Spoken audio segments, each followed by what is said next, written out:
Oui, merci. Nous savions que l'agriculture n'était plus une priorité pour la Commission européenne. Avec ce dossier ukrainien, nous découvrons, mais nous le savions déjà, que la Commission européenne veut détruire l'agriculture française et européenne. Quand j'entends parler d'accords équilibrés, d'accords satisfaisants, mais madame, il faut aller le dire à nos agriculteurs, ça. Il faut aller le dire à nos éleveurs, parce que, je le dis clairement, on se moque du monde. Alors vous avez cité certains chiffres, mais vous en avez évité d'autres. Je reviens sur la filière sucre. L'Ukraine exportait 20 000 tonnes de sucre avant la guerre. Avec votre contrat d'association, ce sera 100 000 tonnes par an.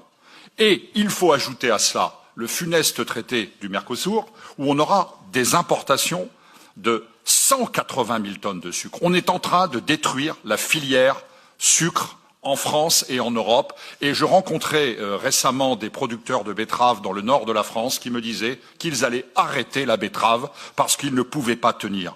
Vous n'avez pas parlé de la volaille. 90 000 tonnes avant la guerre, 120 000 tonnes avec le contrat d'association. Là aussi, on est en train de détruire toute une filière.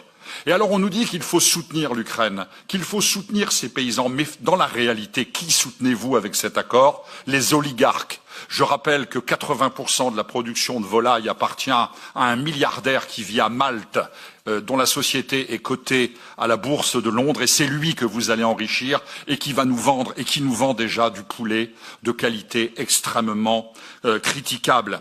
Je rappellerai que certains chiffres, le salaire minimum en Ukraine est de 165 €. Il y a des exploitations de 500 000 hectares et vous voulez nous mettre en concurrence avec ces gens-là. C'est criminel. Vous n'écoutez pas nos agriculteurs, vous n'écoutez pas l'opinion publique et vous osez devant cette commission agricole, car nous, députés, nous représentons nos agriculteurs, nous dire que c'est un accord satisfaisant et équilibré, c'est scandaleux.